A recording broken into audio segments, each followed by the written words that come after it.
This Family Life News podcast is made possible by the support of listeners like you.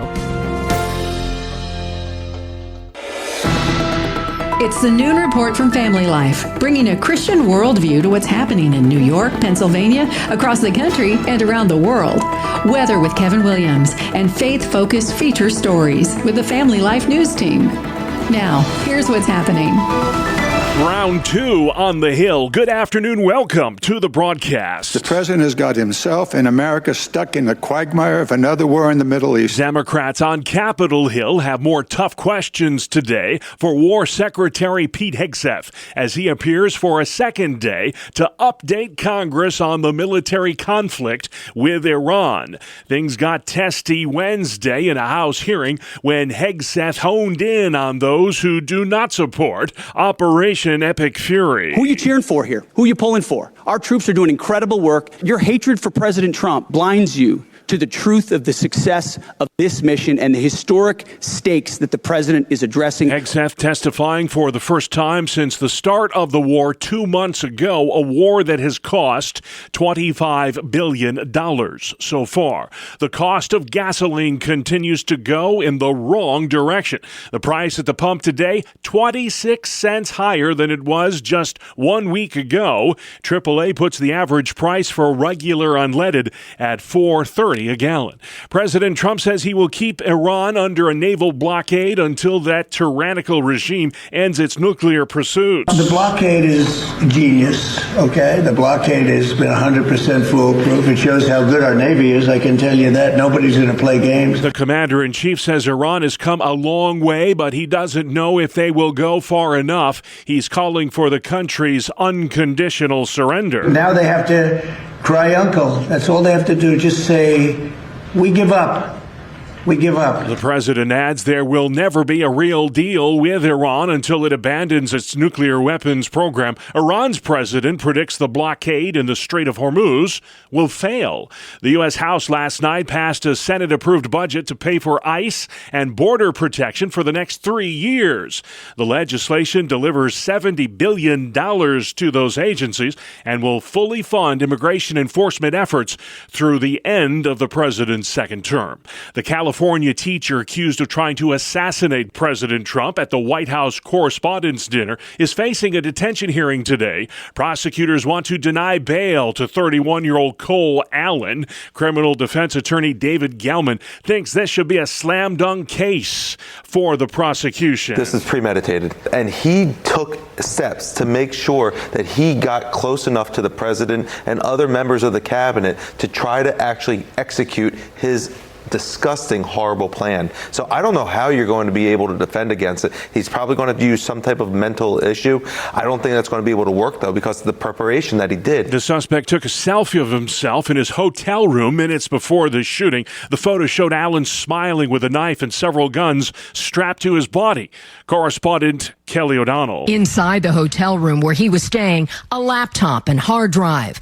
Authorities also recovered additional weapons, a pistol, 2 knives, 4 daggers, and a significant amount of ammunition for reloading. Allen used a cell phone to check websites with information about the Correspondents' Dinner and the president's public schedule. Prosecutors say just minutes before the attack, he pulled up live coverage of the dinner on his phone.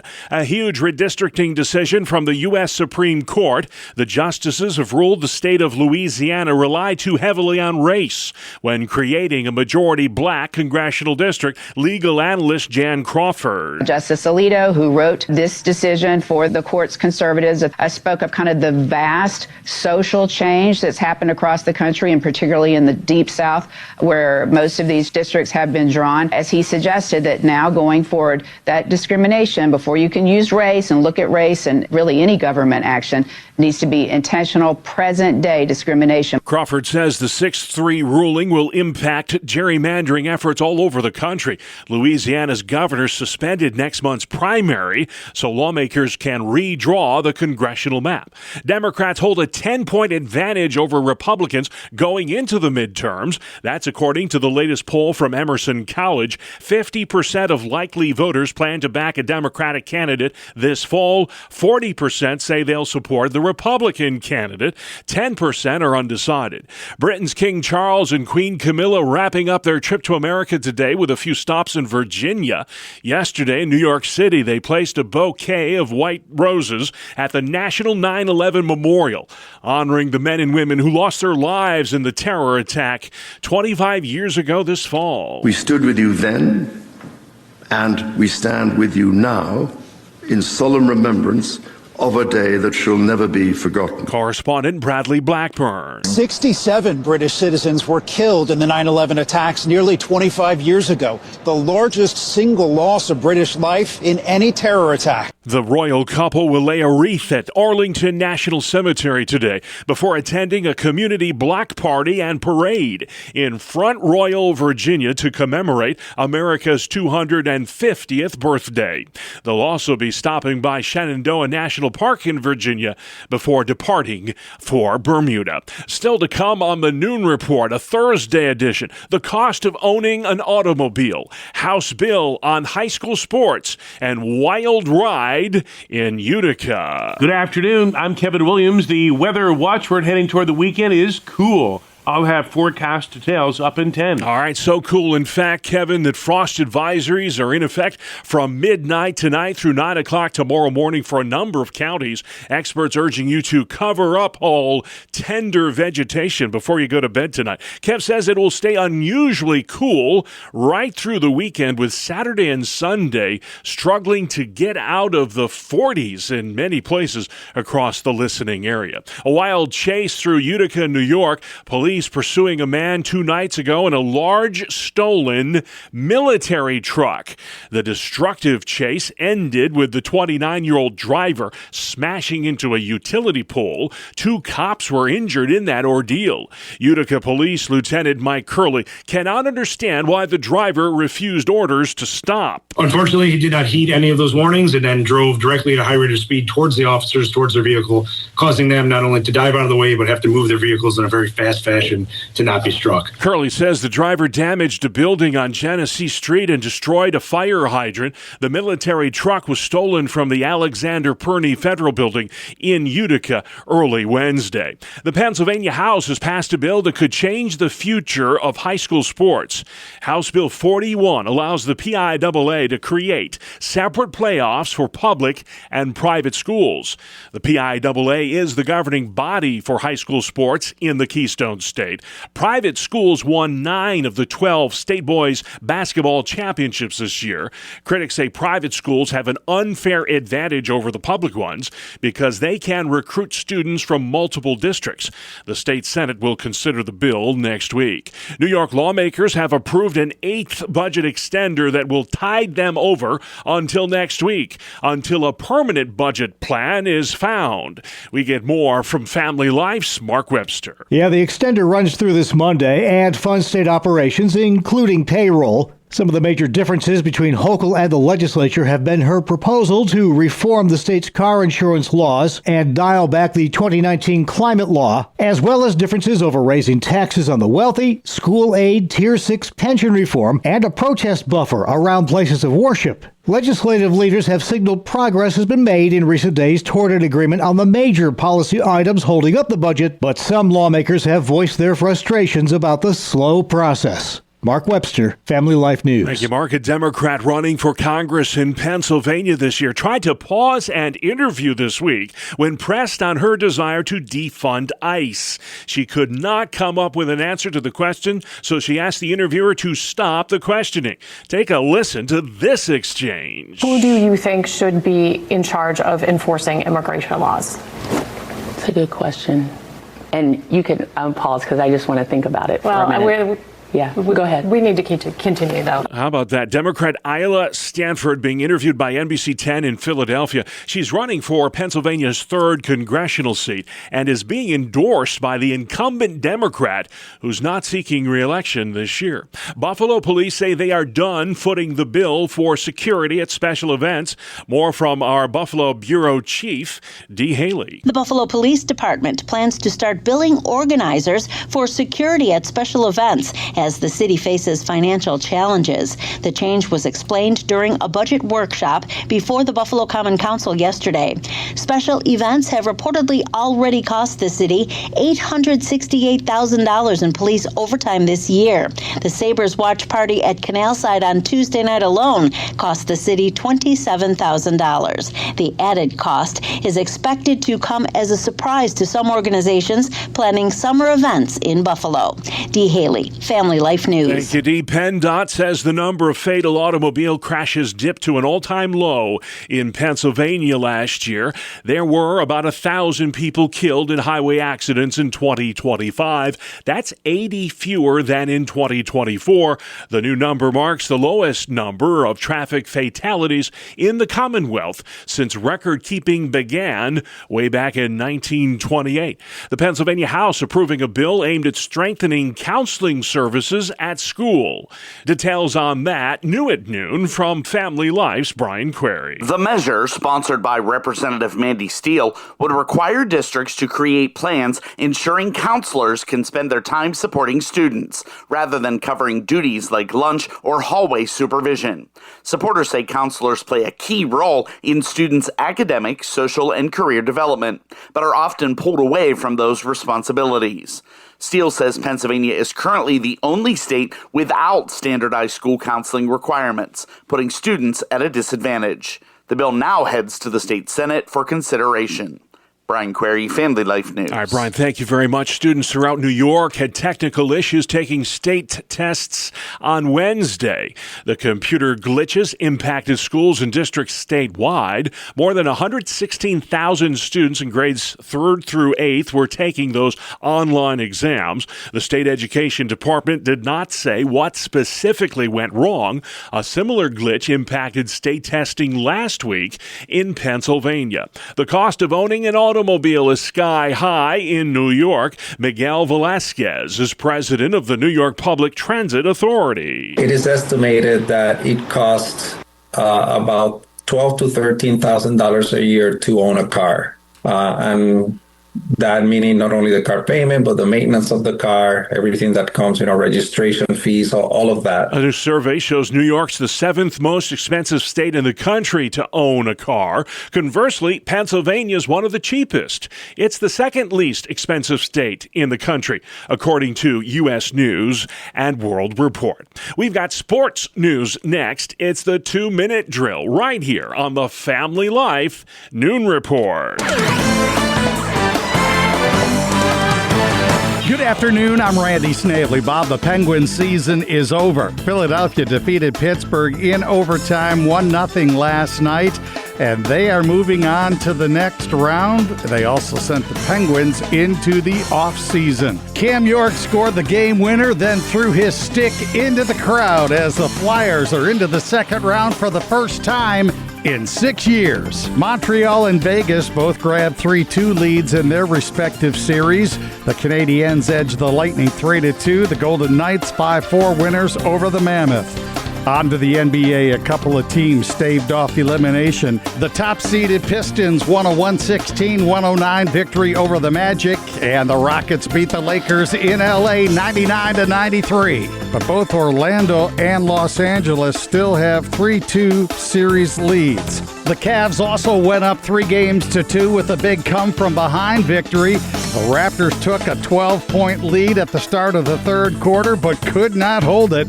125-120, the final. To baseball, the Texas Rangers salvaged their series finale against the Yankees with a 3-0 shutout. Nate Eovaldi struck out 7 over 7 to get the win. The Mets got blown out by the Nationals 14-2. Grady House hit a granny as part of a 7-run fourth inning. Juan Soto went deep for the Amazons. The Pirates looked like they were going to walk it off against the Cardinals with a 2-out bottom of the ninth home run. But Nathan Church robbed Nick Gonzalez of the game winner with a leaping catch in left field. Cards held on for a 5-4 victory. Phillies-Giants game rained out. Other winners in the bigs, the Guardians, White Sox, Blue Jays, Athletics, Marlins, Cubs, Rockies, D-backs, and Braves. That is a look at sports. Thank you, Randy Mann. Still to come on the Noon Report for Thursday. Redrawing Louisiana, the death of Christian radio, and Hegseth on the Hill. Welcome to Breakpoint, a daily look at an ever-changing culture through the lens of unchanging truth. For the Colson Center, I'm John Stonestreet. Well, according to Arthur Brooks, you need to be bored. In a short, straightforward YouTube mini-talk, the Harvard professor and best-selling author insists that far from being something to overcome, boredom is necessary for human flourishing. It is, in fact, a practice we need to cultivate. And the commitment we seem to have to avoid boredom at all costs is what is behind many of our worst habits, worst problems, and biggest anxieties. Now, to say that that kind of thinking runs against societal norms, quite the understatement. In fact, according to a Harvard study from 2014, most people would prefer even pain to boredom. Placed in a room with nothing to do for 15 minutes, but push a button that delivers an electric shock, a big majority of the participants gave themselves shocks instead of thinking about nothing. In the video, Brooks first described how boredom works on our minds. Quote, boredom is a tendency for us to not be occupied otherwise cognitively, and that switches over our thinking system to use a part of our brain that's called the default mode network. It sounds fancy, it's really not. The default mode network, he said, is a bunch of structures in your brain that switch on when you don't have anything else to think about. So you forgot your phone and you're sitting at a light, for example. That's when your default mode network goes on, end quote. In other words, boredom cannot just be explained by a desire we have, especially in modern Western culture, to be entertained. After all, movies, music, plays, games, these are often welcome respites for the weariness of work and stress. Instead, Brooks argues, it is essential for us to seek times of stillness, quiet, and even boredom for a much more profound reason. Quote, one of the reasons we have such an explosion of depression and anxiety in our society today is because people actually don't know the meaning of their lives, much less so in previous generations. Tons of data show this. And furthermore, we're not even looking. Why not? I'll tell you why not, he said. Because we figured out a way to eliminate boredom. We've been able almost completely to shut off the default mode network in our brains. How? The answer is the thing in your pocket with the screen, which you take out even when you're standing on the street corner waiting for the light to change. It's like, I might have to wait here for 15 seconds. Now, of course, before Brooks said any of this, plenty of biblical authors spoke out about silence and meditation. The Psalms are full of calls to be silent, to wait on the Lord. In both the Old and New Testaments, we learn of God's people, even Christ himself, regularly seeking times of stillness and meditation. According to Isaiah, it's in rest and quietness that strength is found. Now, to be clear, the meditation called for in the Bible and practiced by Christians is distinct, or at least should be distinct, from the emptying of the mind that characterizes Eastern religions and Eastern religious practice. You see, in biblical meditation, the heart and mind are to be full of truths that God has revealed to us about himself and his world. We are to think outward and upward in honor and awe of him, not inward into the void of our own empty souls. Boredom can be a tool that makes us think more deeply about the things that matter most. And silence can be a context for exercising the mind and the imagination in a way that Scripture invites. It's more than just avoiding the noise of life. If Brooks is right, it's about cultivating a habit that we all need, especially in a culture like ours. For the Colson Center, I'm John Stonestreet with Breakpoint. Good stuff. Thank you, John. Weather, where you live with meteorologist Kevin Williams, next. Here is your family life forecast. The disturbance that brought the soaking rain to many areas yesterday afternoon and night is departing now, but cool, unstable air in its wake will mean still a couple of pop-up showers over the next couple of days. For this afternoon, clouds, sunny intervals, and a passing shower. It'll be chilly for the season with high temperatures upper 40s and 50s. For tonight, partly cloudy to occasionally clear. Areas of frost will form, low temps 30s. Tomorrow and Saturday, clouds, sunny intervals, a couple of showers with high temperatures in the 50s to near 60 degrees. All right, Kevin, thank you kindly. This is the Noon Report on Family Life. I'm your host, Bob Price, and here's what's happening Thursday, April 30th. War Secretary Pete Hegseth testifying for a second day today on Capitol Hill about the ongoing military operations in Iran. Are we winning the war? Absolutely. He's taking tough questions from Senate lawmakers, many of whom are skeptical about the decision to attack Iran 2 months ago. Do you think it was a good idea or not? Do I think it's a good idea to confront a nuclear bomb to start this in the war? hands of the... Imagine what the world would look like right now if Iran had a nuclear weapon. Hegseth testifying for the first time since the start of the war, a war that has cost $25 billion so far. President Trump says the U.S. Navy has turned away over 40 ships as a result of its blockade in the Strait of Hormuz. He admits progress has been made in efforts to wind down the war, but Iran's nuclear pursuits remain a key stumbling block. They've come a long way. The question is whether or not they're going to go far enough. So at this moment, there will never be a deal unless they agree that there will be no nuclear weapons. The chokehold on the Strait of Hormuz has caused gas prices to surge to a new 4-year high. The price at the pump is 26 cents higher today than it was just a week ago. Regular unleaded averaging $4.30 a gallon nationwide. NBC News business analyst Christine Roman. Overnight, California now registered more than $6 a gallon on average here. And I look at diesel prices. Diesel is up almost $2 a gallon compared with last year. And that's what people put in their trucks and in their tractors in this really important part of the economy. So this is a much higher cost for farmers and for small business owners. That's Christine Romans at NBC News. Wednesday's Supreme Court ruling striking down parts of the Voting Rights Act could have widespread implications on this year's midterms. The decision against Louisiana's new look congressional map may help Republicans pick up 24 seats in Congress in November. In that 6-3 ruling, the justices said Louisiana relied too heavily on race in drawing a majority black congressional district. The Supreme Court said it loud and clear that the current map is unconstitutional.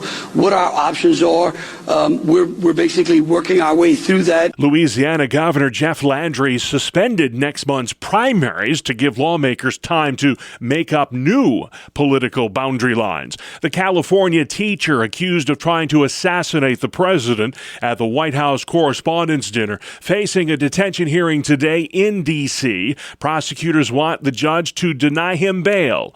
31-year-old Cole Allen. Correspondent Matt Gottman says security lapses Saturday night are also under review. Secret Service leaders tell us the issue of the open ballroom doors was an issue, and that's because it offered a direct line of sight to the president. They also say more should have been done to have prevented the suspect from even getting into that secure area. The Secret Service says it is launching a mission review to assess what went wrong. The accused gunman took a selfie of himself inside the hotel room where he was staying just minutes before the shooting. Authorities recovered a laptop, a hard drive, and additional weaponry in the room. Conservative podcaster Jeff Vaughn says political violence is more a problem on the left than the right. This is the third time our president has had an attempted assassination against him. And I hear that the right is just as bad as the left.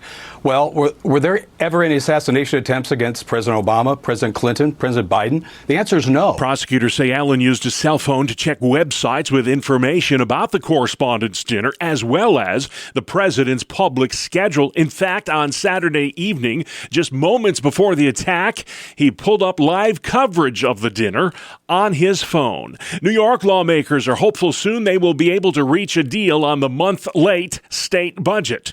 Correspondent Natalie Migliori. State Senate Majority Leader Andrea Stewart-Cousins told reporters she thinks legislative leaders are starting to make deals on policy items, including reforming the state's car insurance laws, an immigration protection package, and proposed changes that will encourage housing development.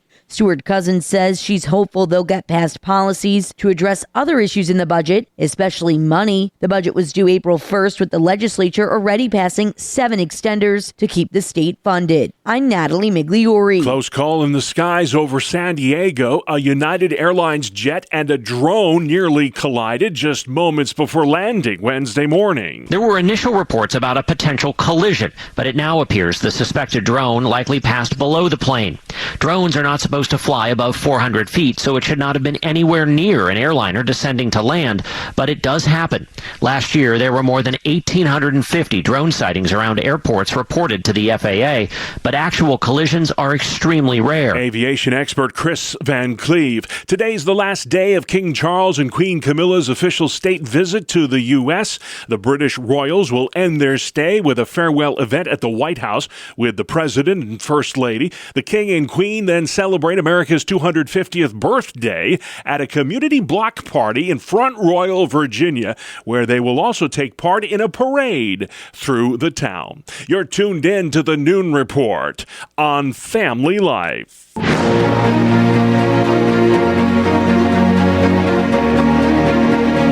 This is Faith Under Fire. We take you straight to the front lines of religious battlegrounds. I'm your host, Sarah Harnish. With me today, Focus on the Family co-host, John Fuller. We're talking the death of Christian radio. What a great headline that is, the death of Christian radio. I guess we're in mourning, huh? We are. And I'm happy to say we're not seeing the death of Christian radio. We remain very bullish on the medium and on the reach and the ways God uses radio, and we're so thankful for the people that are touched through Focus. Just in the last 12 months, 173,000 people made decisions for Christ, saying that Focus was a key part of that decision. Mm-hmm. So we're a media ministry, but when it all comes down to it, getting the gospel out is what we're about. It's His work, not ours, but we sure have a joyful job in cooperating with the Holy Spirit. Pew Research is reporting some pretty incredible numbers right in line with what you were just saying. They say that Christian radio has the ability to reach nearly all of the U.S. population.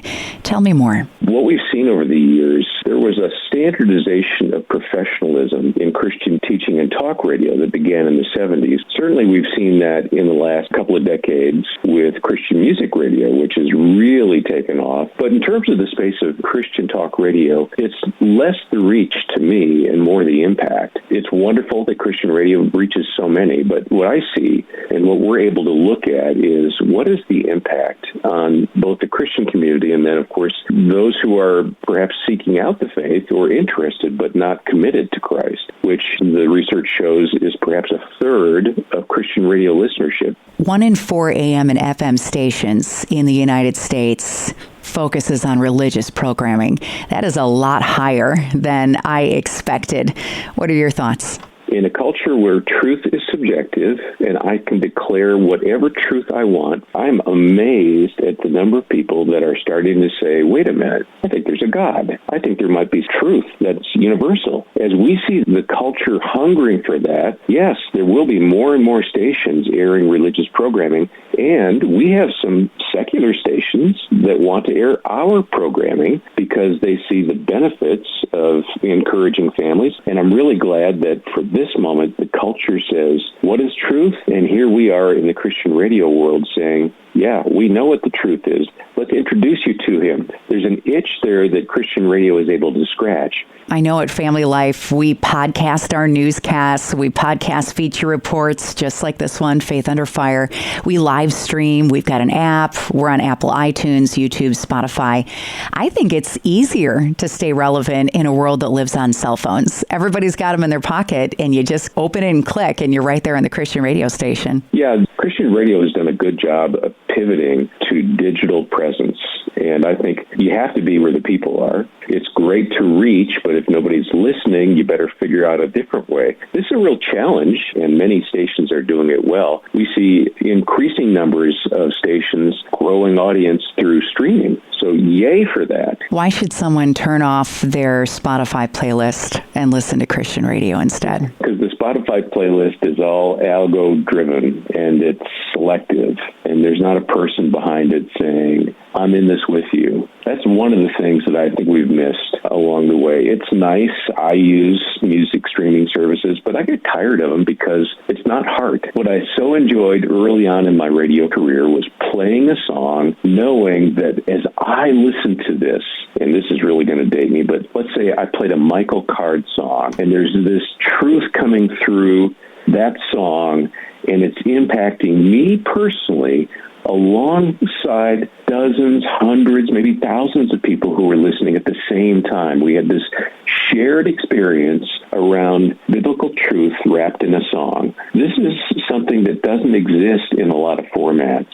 It's national, but it doesn't speak to me and my community. So I think there's a benefit in recognizing that this whole AI thing, it's going to swing back because people aren't going to find community through AI. So the local church is critical. Being plugged into a local body of believers is essential. It's biblical. It's what we need to do first and foremost. But pastors can't be with the flock 24/7. They can't give encouragement all through the day. Christian radio does that beautifully. It's a wonderful way to augment the church teaching, the church values. It doesn't provide the one-on-one personal accountability that church communities and Bible studies offer, but it augments and builds up and equips the saints in ways so uniquely. The value of Christian radio cannot be understated, and we'll only know the true impact once we get to heaven.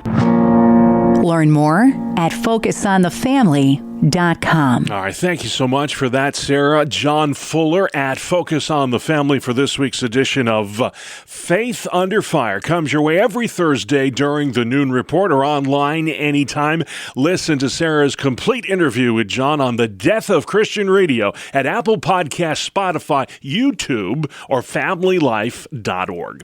And finally at noon, there are about 10,000 babies born in this country every day. 10,000. And when it comes to giving him or her a name, there's some guidelines you gotta follow.